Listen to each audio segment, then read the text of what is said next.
morning, and my name is Dennis Hirschbrunner, and I'm the president of the Columbus Area Antique Fire Apparatus Preservation Society, which is the owner of this building and the lot to the north.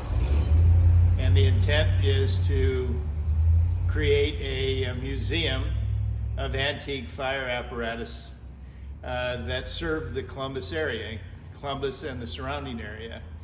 That includes Bellwood, Rising City, Shelby, Silver Creek, Duncan, Lindsay, and several others that have antique Platte Center, that have antique fire trucks that they would like to display in this museum when we finally open. So, well, let's start with the building, because the building is really interesting and very unique. This building was built in 1915. It was built by the Lincoln Highway Business Association. It was a group of Columbus businessmen that went together and built this building to serve the traveling public that were traveling on the Lincoln Highway. And this building actually sits at the original corner of the Lincoln Highway. The Lincoln Highway in that era of time came down 23rd Avenue and then turned and went west on 13th Street and then across the viaduct. And so the building was built to provide an opportunity for those travelers to stop and rest the car, bring the car in, have it serviced, change tires, whatever they needed to do. They could stop here and stay overnight and work on their Model A or Model T vehicles. So that's why it was built. And then Mr. Nielsen, the senior Ed Nielsen, purchased the building in the 20s, and it was the Nielsen garage until I believe in the 90s when the Ernst family bought the garage from the Nielsen family. And then after that, Fred Hoppy bought the garage from the Ernst, and then I bought the garage from Fred Hoppy. And so this has been a garage for its entire existence. And so it's a great opportunity to exhibit antique fire apparatus, and yet at the same time people can come and see what the garage has looked like all these years. So this first, let's start on the tour. This first vehicle is a 1935 Chevrolet four-door sedan. It's unique in that all four doors are what we call suicide doors. The doors open out like this, rather than the traditional way that they open now. This car, the interior of the car is original, except for the flooring, but the fabric on the seats, that's all original. Car's only got 43,000 miles on it.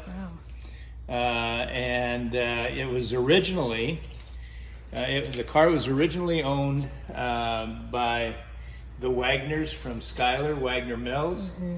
And then it was purchased by Bill Simpson from, at that time it was Dale Electronics.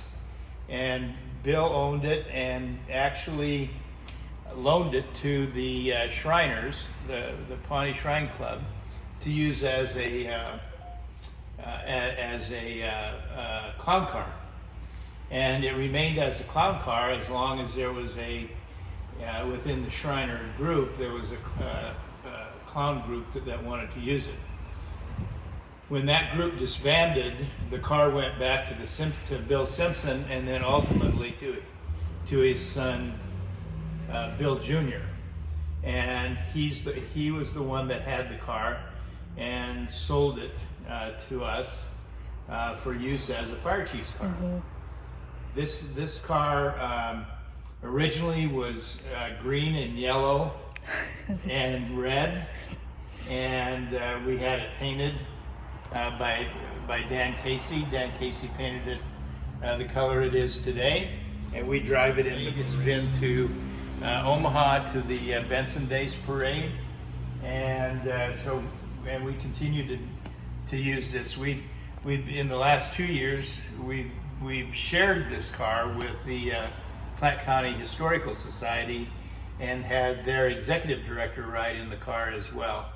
So that's how this car has been used, and it still runs. It runs great. This vehicle is from Silver Creek. It's a 1929. It's built on a Model A chassis. It is on loan from the village of Silver Creek Fire Department. It's a very unique truck. It's still, what's great about this truck still runs. The trucks that we don't own, that the museum doesn't own but display, we give them the opportunity to drive them in the parades. They can come and pick the truck up anytime that they want to drive in a parade. But they still retain ownership. So this truck served the village of Silver Creek for many years. It actually at one time was housed at the Nebraska State Fire Museum in Kearney before going back to Silver Creek and then ultimately coming here. So that's this truck. Our truck over here is the village of Lindsay's fire truck. This one is a 1949 Ford, and it served the village of Lindsay for many years, and it's here on loan as well. And this is Bellwood's truck. They have an older antique truck, but they're keeping that at their fire station. So they've loaned this one over to us. And this is I believe, 1950 Ford. Yeah, it's on loan as well. This is this next truck is the truck that started the whole collection. This was from the city of Columbus. And they ran out of storage space, and so they put it on auction, and they were going to sell it to what they thought was going to go to a scrap dealer and get scrapped. Well, as it turns out, my friend Fred Hoppy and I saw the advertisement in the paper. My dad actually and my brother actually worked on this truck. They were both in the fire department, and so we felt like it was a real opportunity to save this truck and let the people of Columbus and the surrounding area be able to see a fine piece of fire apparatus that served the city for many, many years. So this is a 1950 American LaFrance pumper truck. We have fully outfitted it. It's got all the equipment on it, ladders, hose. Excuse me. It runs, and it still pumps water. At this truck at the Griner Furniture Fire on 11th Street ran all night long. They had taken it to just below the water tower to the west, and ran hose all the way back to the Griner fire, and this truck supplied water to the snorkel truck and an aerial ladder truck all night. So it has served it served the city, very well. It was actually still in service from 1950 till about 2012 when they retired it. So yeah. This came from Charlottesville, Virginia. It was owned by a collector there. He owned 19 fire trucks, and then when he passed away, his family was selling them off one by one. So I saw this on Facebook, and it looked like such a great fire truck that we ended up buying it. It actually is from Massachusetts. It's from Longmeadow, Massachusetts, is where it served its working life. It's called a Maxim, M-A-X-I-M. It's a 65-foot combination ladder truck and pumper truck. So it's self-contained. It's called a quint in the jargon of the fire service. It runs. The ladder works. Everything on it works, and so we usually drive this in the Columbus Days Parade as well. Interestingly, the fire truck is built in Middlesboro, Massachusetts, and I'll think of his name in a minute.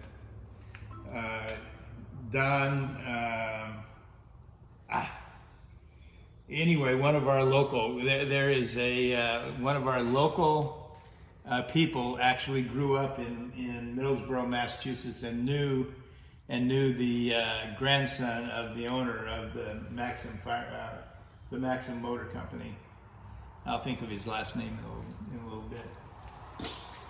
This next truck is also a City of Columbus fire truck.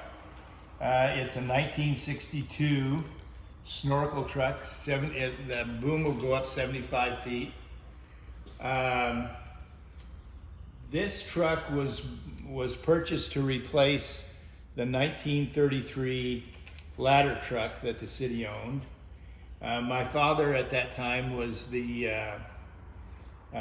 chief instructor at the fire department, and he trained the Pioneer Hook and Ladder Company and all the other companies on this truck, and it has served the city on every major fire. It was at the Griner fire. It was at the Brenner fire.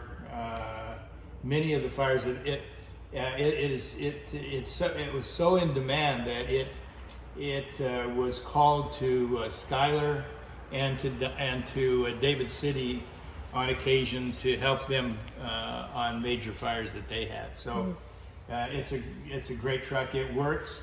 We've actually had the truck over here at the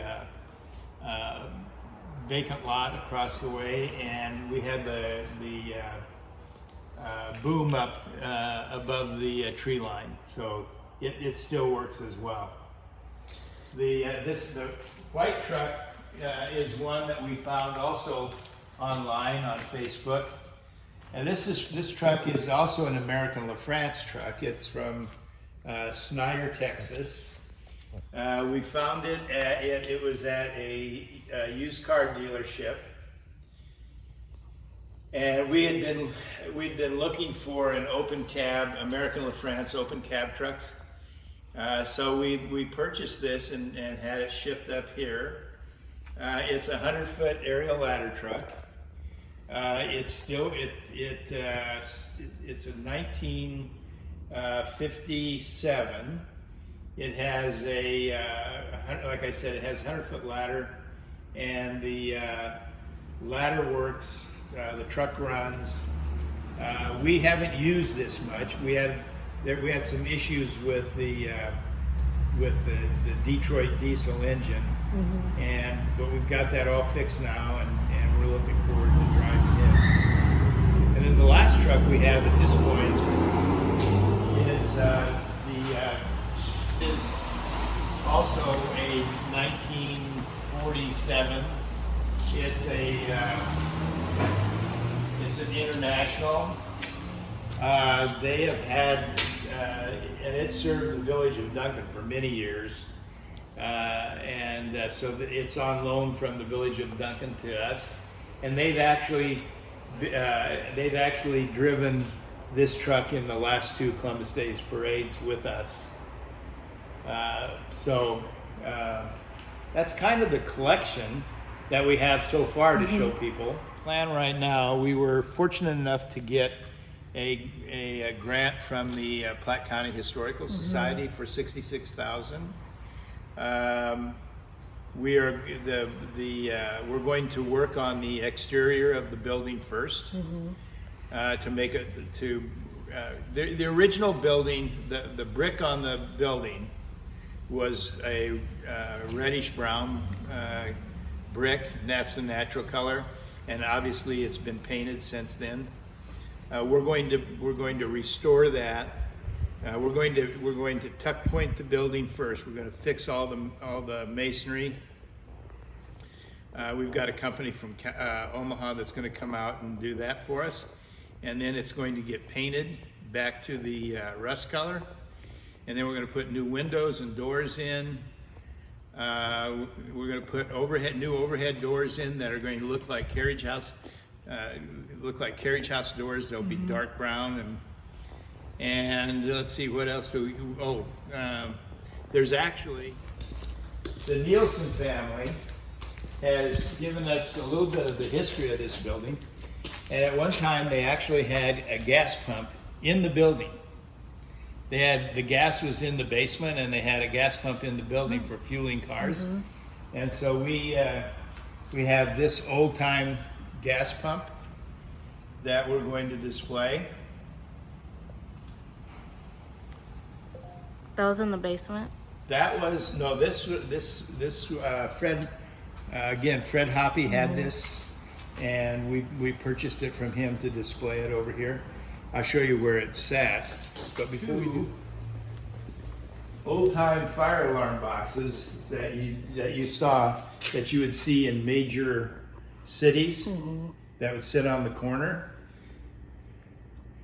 This one is from Baltimore, Maryland, and the one over here that's not assembled right now is from Washington, D.C.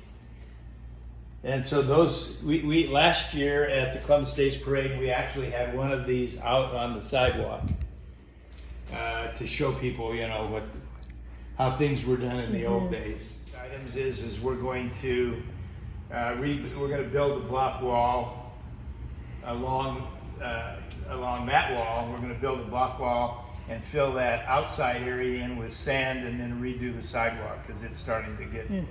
It needs to be replaced. So that's kind of the plan. Is we hope to have the outside done. We expect to have the outside done by fall, and we're anticipating that we could open at the first of the year, actually as a working museum. We want to replace this restroom with a restroom and utility because we've got we have some other things that we want to do with this. The main entrance to the museum will be through that door.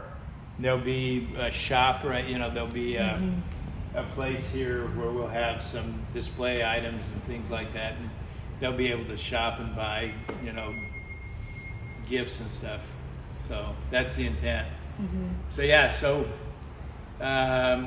We've been at this a few years. It's taken some time to raise some money, but we're excited, and by probably the 1st of October, we should have the outside of the building. At least by the 1st of November, we should have the outside of the building all done.